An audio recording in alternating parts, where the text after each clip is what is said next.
Good afternoon, good evening, good morning. जिथे जो greeting I accept करियो.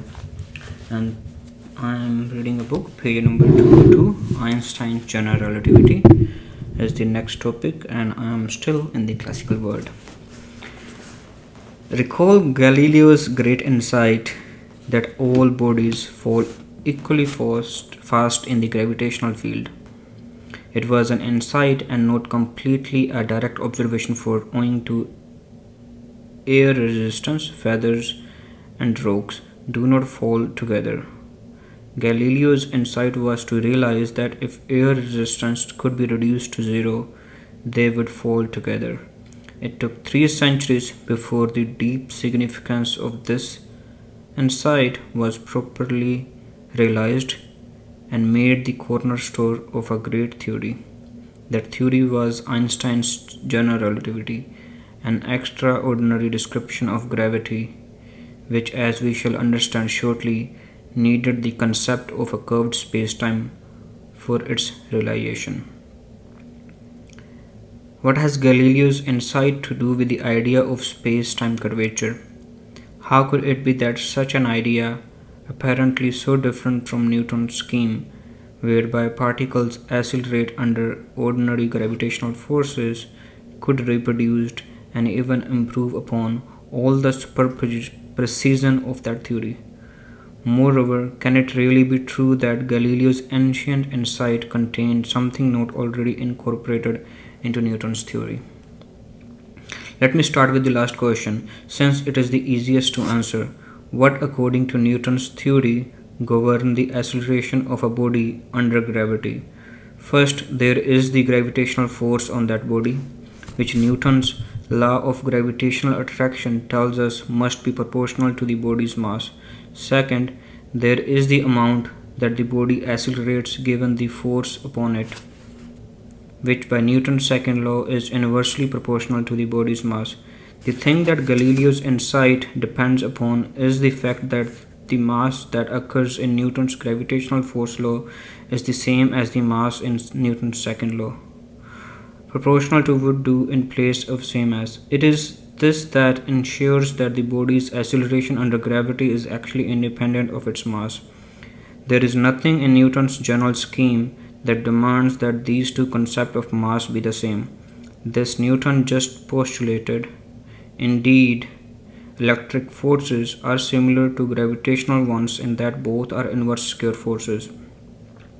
But the force depends upon the electric charge, which is totally different from the mass in Newton's second law. Galileo's insight would not apply to electric forces. Objects dropping in an electric field do not all fall at the same speed. For the moment, let us simply accept Galileo's insight for motion under gravity and ask for its implications. Imagine Galileo dropping 2 rocks from the Leaning Tower of Pisa.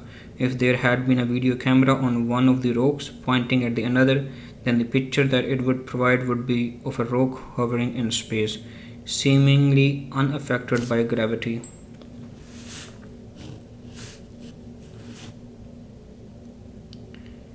This holds precisely because all objects fall at the same speed under gravity. Air resistance is being ignored here. Spaceflight now offers us a better test of these ideas, since there is effectively no air in space. Now, falling in space means simply following the appropriate orbit under gravity.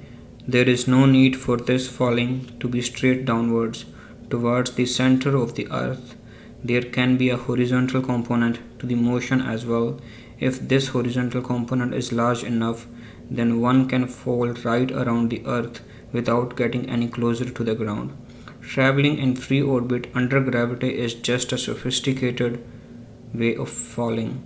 Now, just as with the video camera picture above, an astronaut on a spacewalk views his space vehicle as hovering before him, apparently unaffected by the gravitational force of the huge globe of the earth beneath him. Thus, one can locally eliminate the effects of gravity by passing to the accelerating reference frame of free fall. And they have a picture where Galileo is dropping 2 rocks They have another picture where astronaut sees his space vehicle hover before him, seemingly unaffected by the gravity. Gravity can be cancelled in this way by free fall because the effects of gravitational fields are just like those of an acceleration. Indeed, if you are inside a lift which accelerates upwards, American readers, lift means elevator. Okay, so it's not printed in America. Gravitational fields are just like those of an acceleration. Indeed, if you are inside a lift which accelerates upwards, you simply experience an increase in the apparent gravitational field, and if downwards, then a decrease. If the cable suspending the lift were to break, then the resulting downward acceleration would completely cancel the effect of gravity, and the lift's occupants would appear to float freely like the astronaut above until it hits the ground. Even in a train or aeroplane, accelerations can be such that one's sensation as to the strength and direction of gravity may not coincide with where one's visual evidence suggests down ought to be. This is because acceleration and gravitational effects are just like each other, so one's sensations are unable to distinguish one from another. This fact that the local effects of gravity are equivalent to those of an accelerating reference frame is what Einstein referred to as the principle of equivalence. The above considerations are local. However, if one is allowed to make measurements of sufficient precision, one may in principle ascertain a difference between a true gravitational field and a pure acceleration. In figure 5.25, I have shown a little exaggerated how an initially stationary spherical arrangement of particles falling freely under the Earth's gravity would begin to be affected by the non-uniformity of the gravitational field. The field is non-uniform for two reasons. First, because the center of the Earth lies some finite distance away. Particles nearer to the Earth's surface will accelerate downwards faster than those which are higher up. Second, for the same reason, there will be slight differences in the direction of this acceleration for different horizontal displacements of the particles. Because of this non-uniformity, the spherical shape begins to distort slightly into an ellipsoid. It lengthens the direction of the Earth's center, since the parts nearer to the center experience a slightly greater acceleration than do the parts more distant. It narrows in the horizontal directions owing to the fact that the accelerations there act slightly inwards in the direction of the Earth's center. This distortion effect is known as the tidal effect of gravity. If we replace the Earth's center by the moon,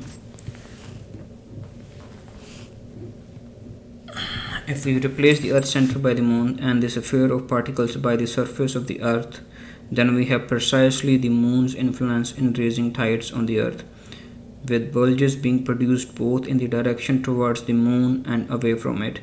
The tidal effect is a general feature of gravitational fields which cannot be eliminated by free fall. This effect measures non-uniformity in the Newtonian gravitational field.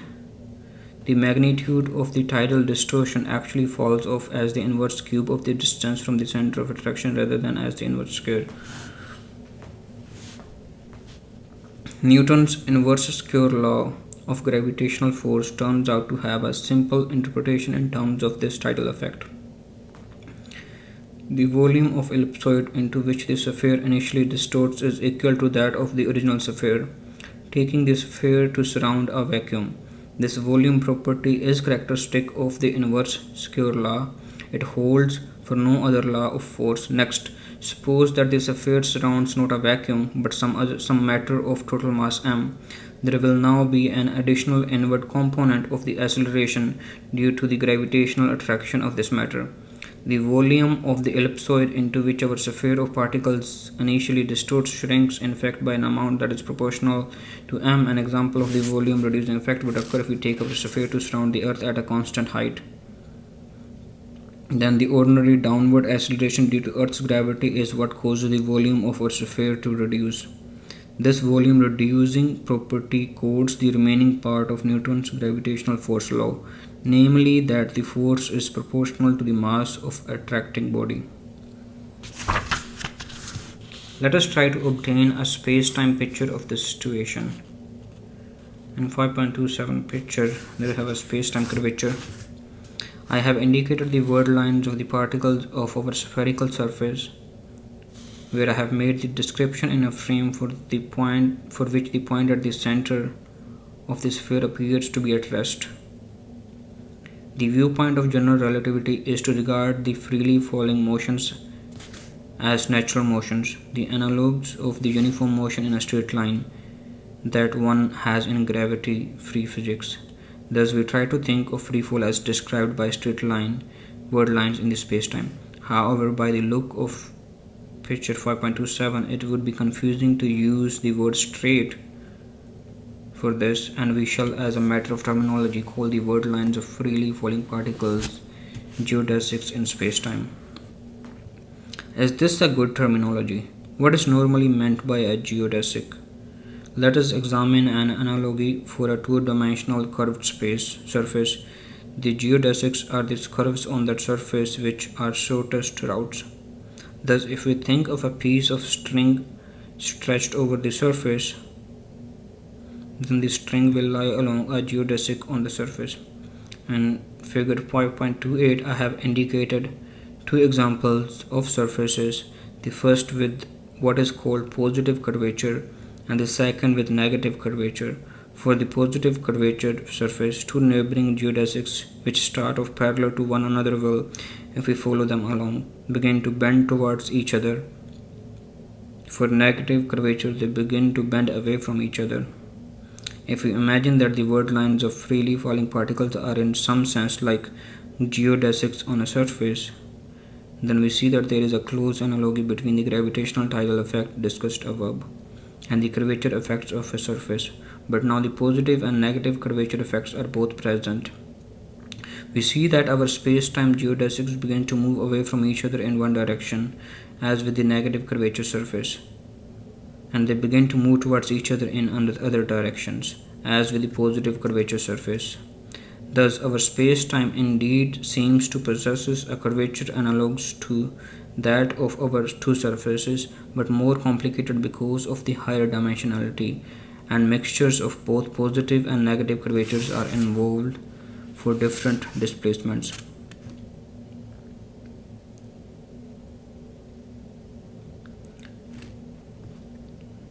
This shows how a concept of curvature for a spacetime can be used to describe the action of gravitational field. The possibility of using such a description follows ultimately from Galileo's insight, the principle of equivalence, and it allows us to eliminate gravitational force by free fall. In fact, nothing that I have said so far requires us to go outside Newtonian theory. This new picture provides merely a reformulation of that theory. However, new physics does come in when we try to combine this picture with what we have learned from Minkowski's description of special relativity. The geometry of spacetime that we now know applies in the absence of gravity. The resulting combination is Einstein's general relativity. Recall that Minkowski has told us we have, in absence of gravity, a space-time with a peculiar kind of distance measured defined between points. If we have a word line in the space-time describing the history of some particle, then Minkowskian distance measured along the word line describes the time that is actually experienced by that particle. In fact, in the previous section, we considered this distance only along word lines consisting of straight spaces, but the statement applies also to curved word lines where the distance is measured along the curve.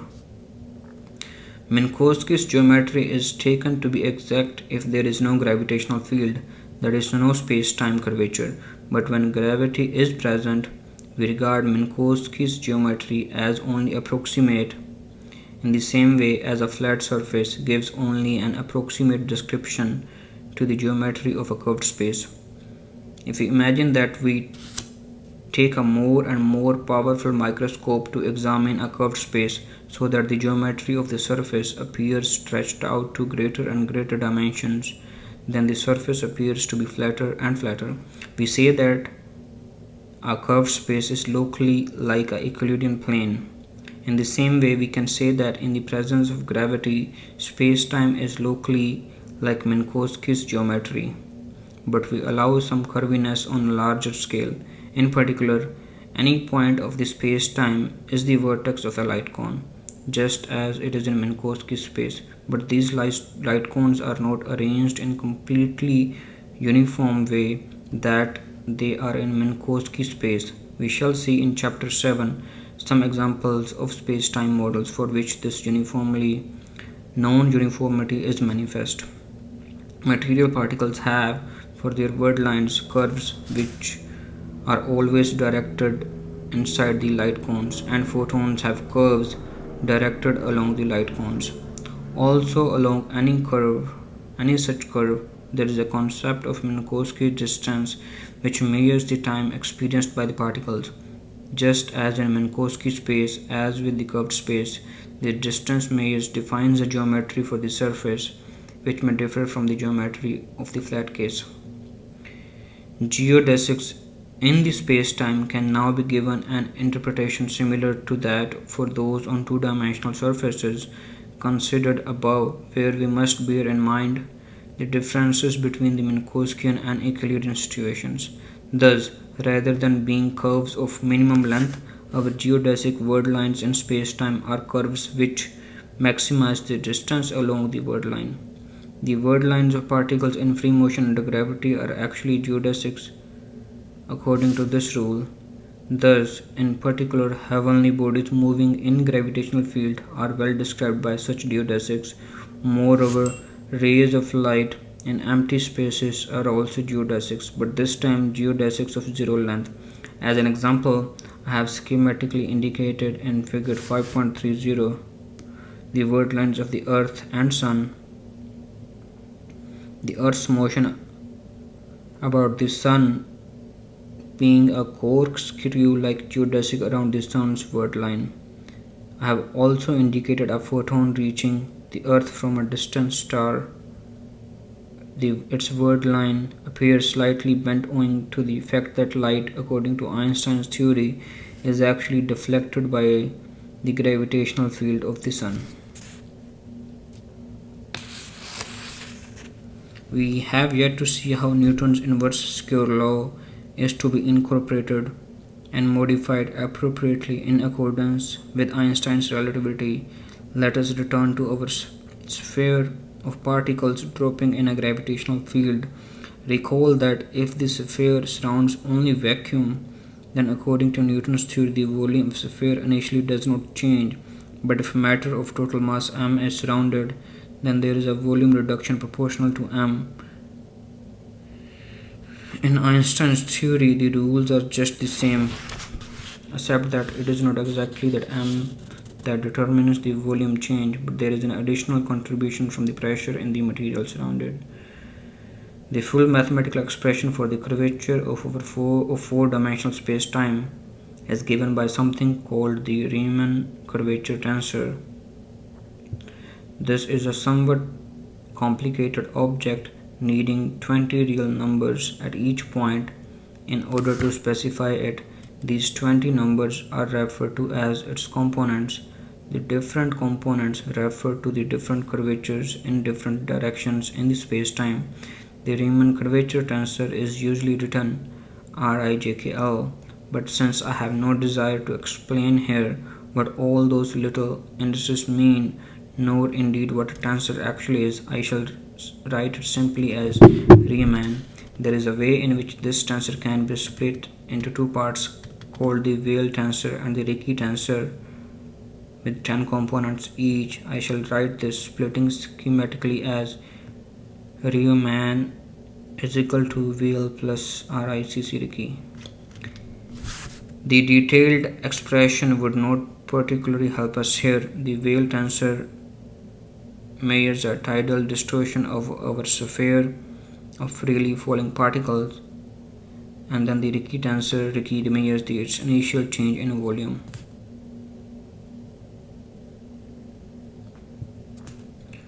Recall that Newtonian gravitational theory demands that the mass surrounded by our falling sphere be proportional to its initial volume reduction.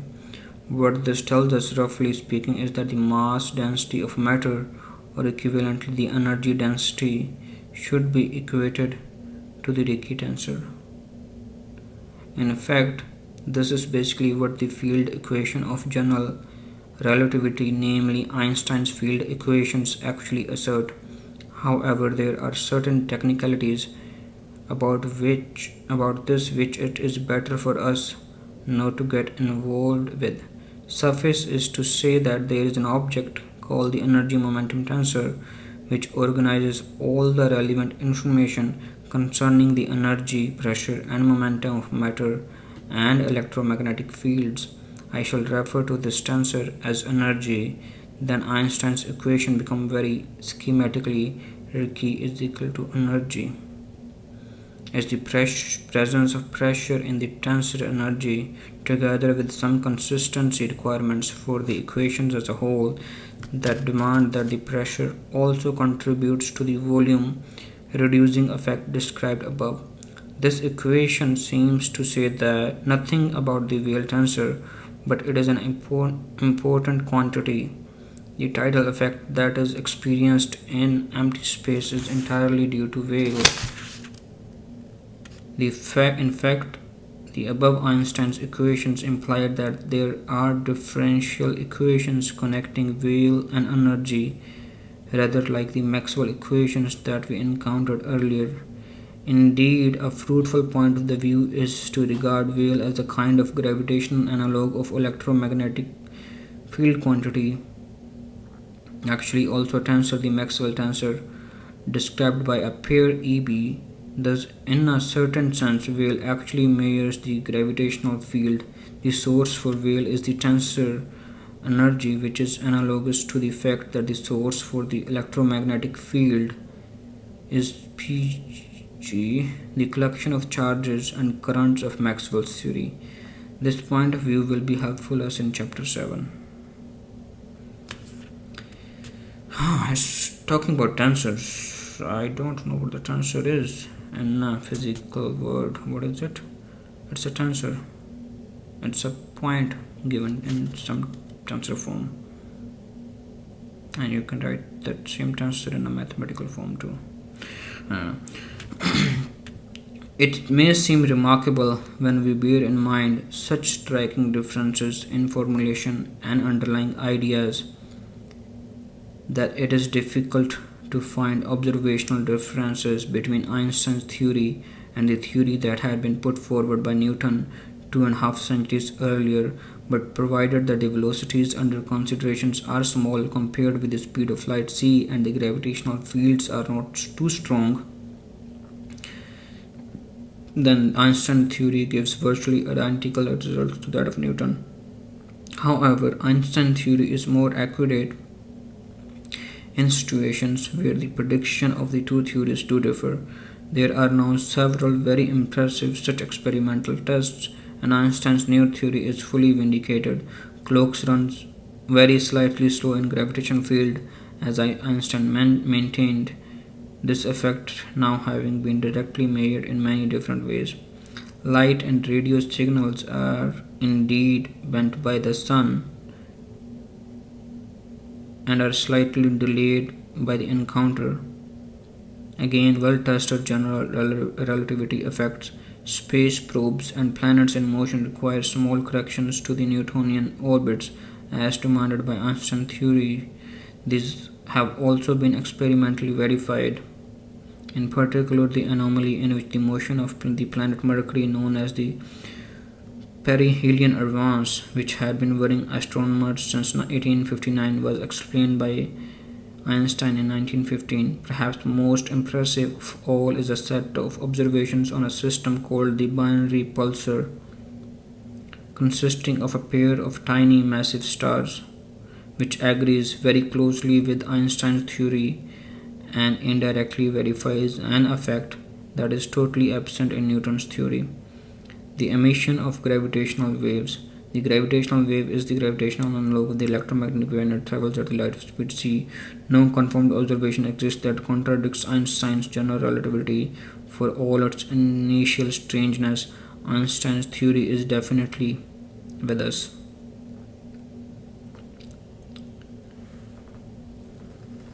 Next topic is relativistic causality and determinism.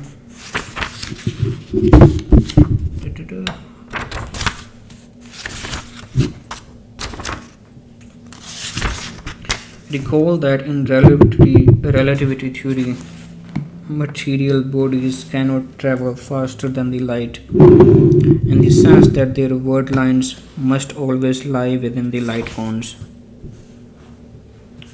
In general relativity, particularly, we need to state things in this local way.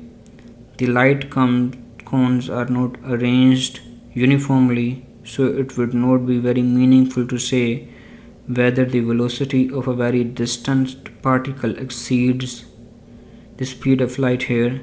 The word lines of photons lie along the light cones, but for no particle is it permitted that the word line lie outside the cones. In fact, a mere general statement must hold, namely that no signal is permitted to travel outside the light cone.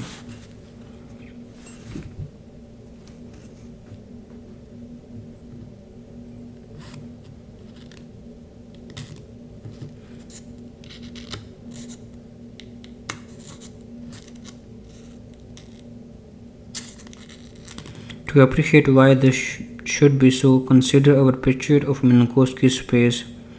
Let us suppose that some device has been constructed which can send a signal at a speed a little greater than that of light. Using this device, the observer W sends a signal from an event A on his word line to a distance B, which lies just beneath A's light cone. This is drawn from W's point of view, but in figure 5.31, this is redrawn from the point of view of a second observer U, who moves rapidly away from W and for whom the event B appears to have occurred earlier than A0. From W's viewpoint, the simultaneous spaces of U seems to be tipped up, which is why the event B can seem to U to be earlier than A. Thus, to U, the signal transmitted by W would seem to be traveling backwards in time. This is not yet quite a contradiction, but by symmetry from U's point of view, a third observer V moving away from U in the opposite direction from W, armed with the identical device to that of W, could also send a signal just faster than light from his viewpoint back in the direction of U. This signal would also seem to U to be traveling backwards in time, now in the opposite spatial direction. Indeed, V could transmit this second signal back to W the moment that he receives the original one sent by W.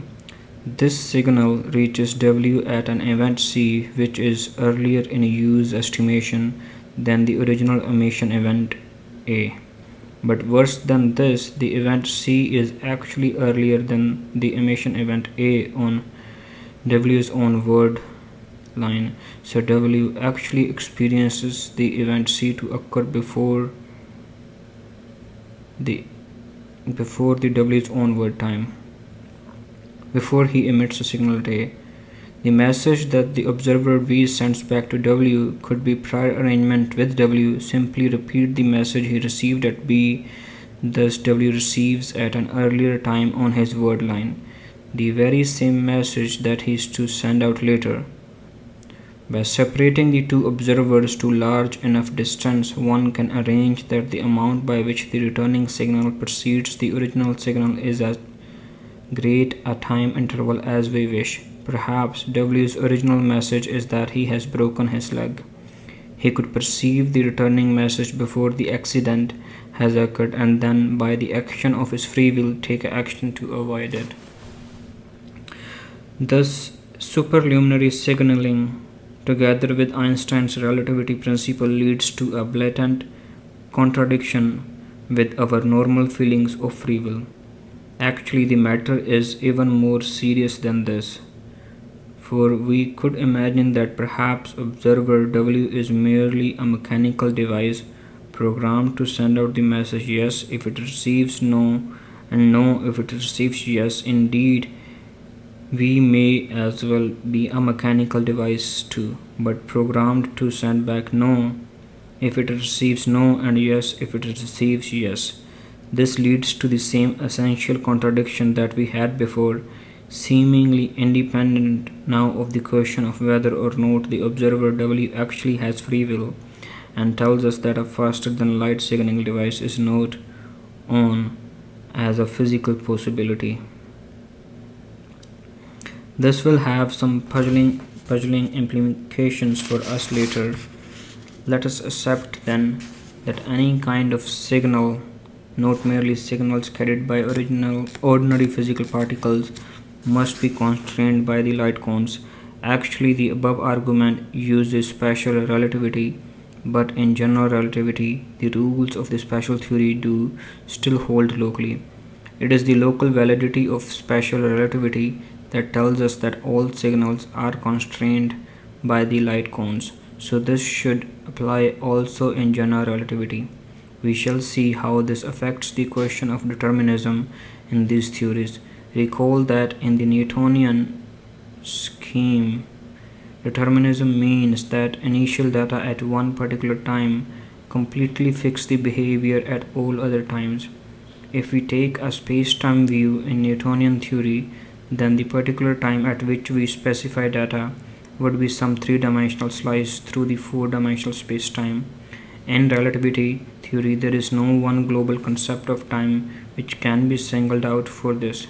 The usual procedure is to adopt a more flexible attitude. Anybody's time will do. In special relativity, one can take some observer's simultaneous space on which to specify the initial data in place of the slice above.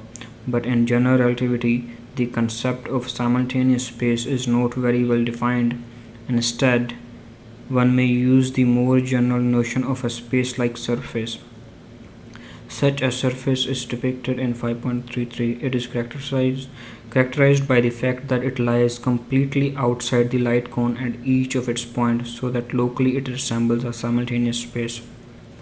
Determinism in special relativity can be formulated as the fact that initial data on any given simultaneous space S fixes the behavior in the whole of the space-time. There is a stronger statement that one can make. However, if we want to know what is going to happen at some event P lying somewhere to the future of S, then we only need the initial data in some finite region of S and not on the whole of S. This is because information cannot travel faster than light, so any point of S which is lie too far up for light signals to reach P can have no influence on P.